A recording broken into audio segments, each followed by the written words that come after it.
वालेकुम दोस्तों, कैसे हैं आप? उम्मीद है आप खैरियत से होंगे। आसिफ अली जरदारी को 3 ऑप्शन दे दिए गए हैं और ईद के बाद बड़ी कुर्बानी हो सकती है, इसीलिए अब बिलावल भुट्टो जरदारी चीखते हुए नजर आ रहे हैं। गुज़िश्ता रोज बिलावल भुट्टो जरदारी ने कराची में जो तकरीर की है वो डायरेक्टली बराह रास्त इस्टेब्लिशमेंट से मुखातिब थे। कराची के अंदर बड़ी तब्दीली की अफवाहें थी, खबरें थी कि 28वीं तरमीम आएगी तो कराची के हवाले से कोई बड़ा फैसला हो सकता है। यहां तक कहा गया कि कराची को अलग सूबा बना दिया जाएगा। चंद लोगों ने यह कहा कि कराची जो है वो विफाक के मातहत हो जाएगा, विफाक डायरेक्टली कराची को कंट्रोल करेगा। और अब ये जो हीट है, ये जो शिद्दत, ये तपिश है, वे पीपल्स पार्टी को महसूस होना शुरू हो गई है।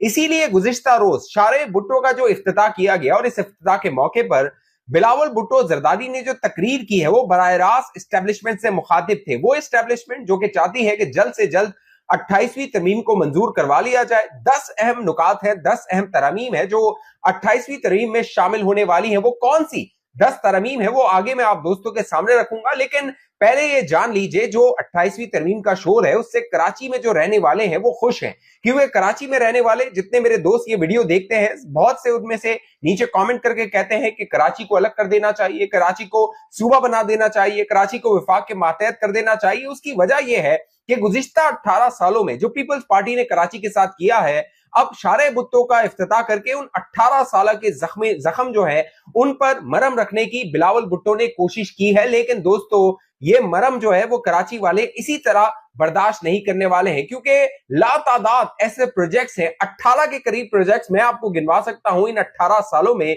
पीपल्स पार्टी के, जिनके बारे में कहा गया, जिनको शुरू करने की कोशिश की गई, जिनके लिए कर्ज लिया गया, वो कर्ज लिया गया जो कि कराची की आवाम के जेब से उसकी अदायगी होगी, लेकिन वो मंसूबे पूरे नहीं हो सके। ये लिस्ट आपको 18 प्रोजेक्ट्स की नजर आ रही है, उनमें से चंद एक प्रोजेक्ट होंगे जिनमें शारे भुट्टो भी शामिल है, जिसके बारे में यह दावा किया जा रहा है पीपल्स पार्टी की जानिब से कि कराची वालों की जिंदगी जो है वो आसान हो जाएगी। लेकिन अगर इस आप शारे भुट्टो को देखिए, ये जो कराची का डीएचए है वहां से ये शुरू होता है और जो हाईवे पे बहरिया टाउन और डीएचए है वहां पर जाके ये खत्म हो जाता है। यानी ये कराची वालों के लिए नहीं बल्कि डीएचए वालों के लिए ये शारे भुट्टो बनाया गया है। वजीर आला सिंध की जानिब से बताया गया तकरीबन 25,000 जो गाड़ियां हैं रोजाना की बुनियाद पे इससे सफर करेंगी, और ये वही गाड़ियां होंगी जो कराची के अंदर नहीं बल्कि कराची से बाहर जाएंगी। यानी शारे भुट्टो कराची से बाहर जाने का रास्ता है, कराची के अंदर का रास्ता नहीं है।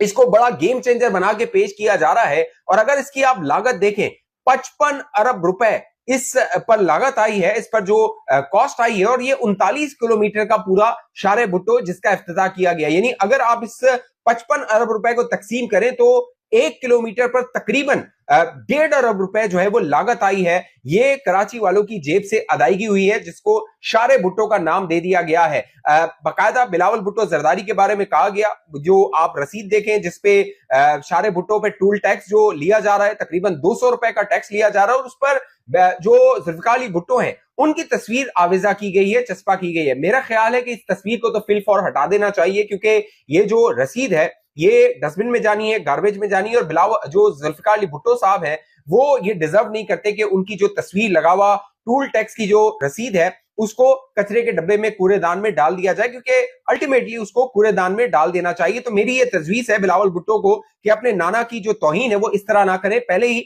जो जुल्फिकार अली भुट्टो का नाम है उसको आपने इस्तेमाल किया अपनी सियासत के लिए, जिए भुट्टो का नारा लगा के। और गुज़िश्ता रोज जो बिलावल भुट्टो ने तकरीर की है उस तकरीर में उन्होंने कहा कि कराची का मुकाबला यूनाइटेड अरब एमिरेट जो मुत्तहिदा अरब इमारात है उसके साथ है। बिलावल भुट्टो ने कहा मेरी जो परवरिश है वो यूनाइटेड अरब एमिरेट में हुई है, मुत्तहिदा अरब इमारात में हुई है, मैंने उसको बनते हुए देखा है, और अब कराची को हम मुत्तहिदा अरब इमारात जैसा शहर बनाएंगे। हालांकि ये वही पीपल्स पार्टी है जिनके रहनुमाओं की, जिनके सियासतदानों की, जिनके आला जो करता धरता है उनकी जायदादें, उनका पैसा यूएई के अंदर, दुबई के अंदर जो प्रॉपर्टीज है वहां पर लगा हुआ है, वहां की जो प्रॉपर्टी का पैसा है वो आप यहां ले आइए, तो फिर जो है वो ये मुत्तहिदा अरब इमारात भी बन जाएगा, दुबई भी बन जाएगा, कराची। अब मामला ये हुआ है कि जो 3 ऑप्शन है वो दे दिए गए हैं पीपल्स पार्टी को, या यूं कह लीजिए आसिफ अली जरदारी को। आसिफ अली जरदारी जो है उनको लाइफ टाइम इम्यूनिटी दे दी गई। यानी गुज़िश्ता जो 27वीं तरमीम हुई उसमें कहा गया कि जो सदर पाकिस्तान होगा वो लाइफ टाइम इम्यून होगा। वैसे जो सदर पाकिस्तान होता था, जब तक वो सदर रहता था उसके खिलाफ केसेस नहीं चलते थे। अगर आपको थोड़ा मैं बैकग्राउंड में लेके जाऊं, 2009-10 का अगर आपको याद करें, इफ्तिखार चौधरी चीफ जस्टिस हुआ करते थे और आसिफ अली जरदारी के खिलाफ स्विस केसेस चल रहे थे। कहा जा रहा था कि स्विस अकाउंट में जो जरदारी का पैसा है उसको पाकिस्तान वापस लाया जाए, खत नहीं लिखा जा रहा था और आसिफ अली जरदारी ने क्लेम किया था कि मुझे इम्यूनिटी हासिल है, यानी मुझे इस्तिस्ना हासिल है, अगर आपको याद हो आर्टिकल 248 के तहत, जो कि आइन का आर्टिकल है। 27वीं तरमीम में यह किया गया कि जो वो सदर पाकिस्तान है उसको लाइफ टाइम इम्यूनिटी दे दी गई, यानी वो सदर से ओहदे से जाने के बाद भी उसे इस्तिस्ना रहेगा। क्योंकि हमारे रियासती इदारों को यह लगता था कि जो जरदारी बार बार सदर बन जाता है, इसकी वजह यह है कि ये चाहता है कि इसकी पकड़ ना हो, ये सदर रहे।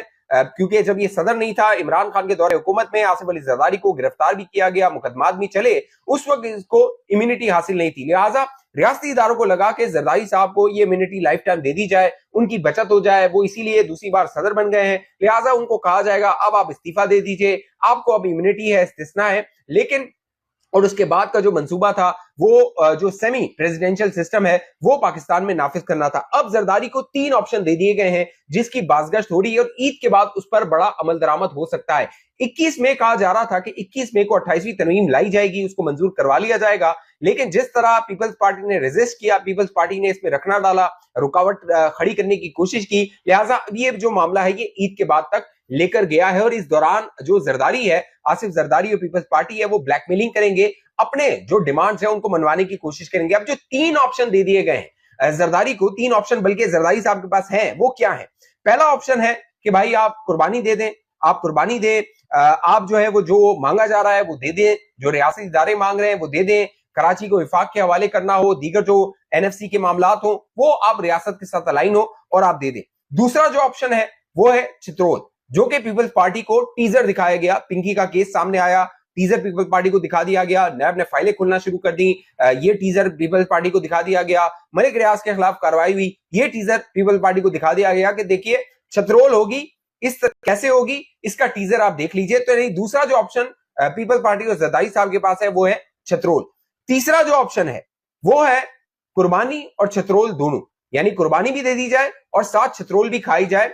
ये ऑप्शन भी पीपल्स पार्टी के पास है और पीपल्स पार्टी को या जरदारी साहब को ये बताया गया है। तो अब जो कह लीजिए ईद के बाद ये बड़े फैसले होने वाले हैं और खास तौर पे जो कराची का मुकदमा है, कराची का जो फैसला है, जो कराची का रहने वाला है दोस्तों, वो यहाँ का दर्द, यहाँ का गम, यहाँ का दुख बखूबी उसका महसूस कर सकता है, उसका अंदाजा लगा सकता है। अब इससे अंदाजा कीजिए, कराची वाले का जो बिल आता है ना, के इलेक्ट्रिक का जो बिल आता है, उसमें कराची वाले को क्या क्या देना पड़ता है। कराची वाले को जो है वो जीएसटी देना पड़ता है, फिर उसको डीटी टैक्स देना पड़ता है, टीवी फीस देनी पड़ती है, फ्यूल एडजस्टमेंट देना पड़ता है, फिर सरचार्जेस देना पड़ता है कराची वाले को अपने जो बिल है उसमें।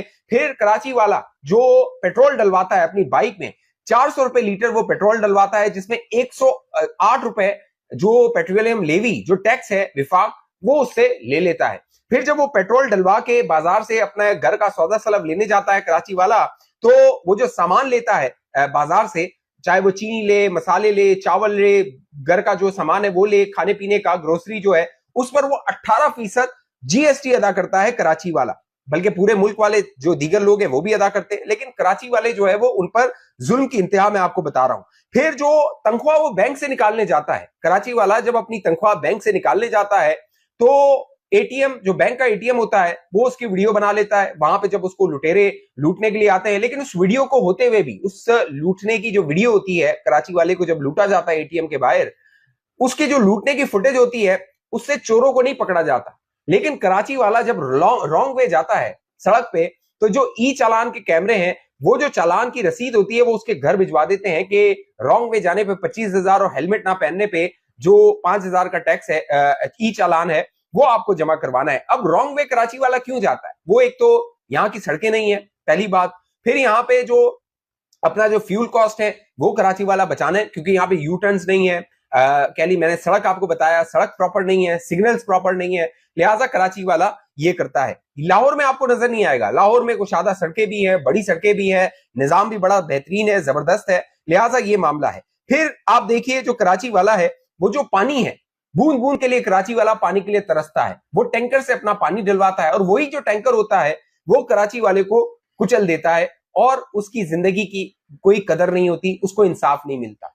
फिर बारिशें होती हैं तो गटर के ढक्कन खुले हुए होते हैं, वहां पे जो कराची वाले के बच्चे होते हैं वो जाके गिर जाते हैं, फिर वो दुआइयां दे रहा होता है सिंध हुकूमत को, मेयर कराची को और पीपल्स पार्टी को, उसका पुरसाने हाल कोई नहीं होता। ये कराची का जो दोस्तों मंजर है। लेकिन मामला ये है कि जो सिंध हुकूमत और पीपल्स पार्टी